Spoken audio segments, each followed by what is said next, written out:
সম্প্রতি সময়ে একাধিক ঘনিষ্ঠ সূত্রের মাধ্যমে শোনা যাচ্ছে যে জুনিয়র এনটিআরের আসন্ন চলচ্চিত্র ওয়ার 2 এর রান টাইম হবে প্রায় 3 ঘন্টার কাছাকাছি।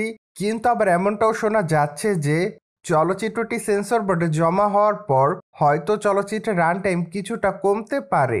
যাই হোক, ওভারঅল সবকিছু মিলে এইটুকু ধারণা করা যাচ্ছে যে চলচ্চিত্রের রান টাইম প্রায় 2 ঘন্টা 50 মিনিটের কাছাকাছি থাকতে পারে। যাই হোক, তা তো অবশ্য চলচ্চিত্রটি সেন্সর বোর্ড থেকে মুক্তি পাওয়ার পরই চূড়ান্তভাবে জানা যাবে।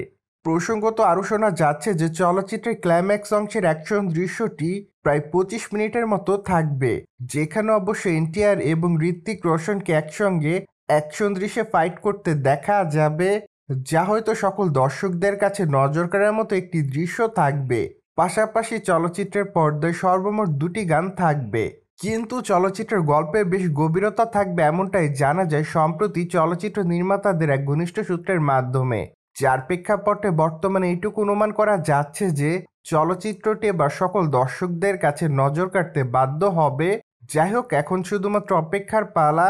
দেখা যাক আসলে চলচ্চিত্রের গল্পটির পাশাপাশি চলচ্চিত্রের অ্যাকশন দৃশ্যগুলো দর্শকদের কাছে কতটা নজর কাড়তে পারে।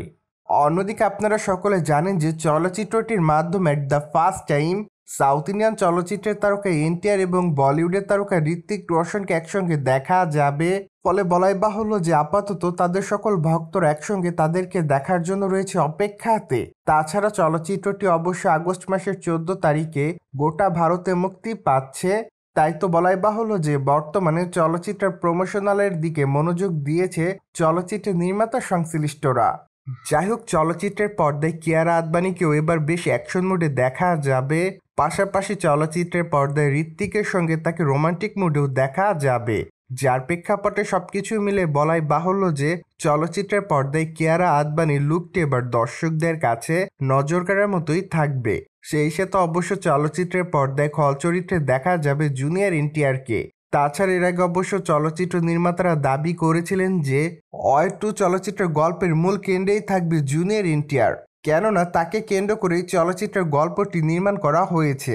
তাই তো বলাই বাহুল্য যে চলচ্চিত্রের পর্দায় এনটিআরের চরিত্রটি খুবই গুরুত্বপূর্ণ। যদিও সে খল চরিত্র অভিনয় করবে, তারপরেও তার চরিত্রটিকে কেন্দ্র করেই চলচ্চিত্রের মূল গল্পটি, যা হয়তো দর্শকদের কাছে নজর কাড়তে বাধ্য থাকবে এমনটাই অনুমান করছে সিনেমা বিশ্লেষকদের মধ্যে এক অংশ।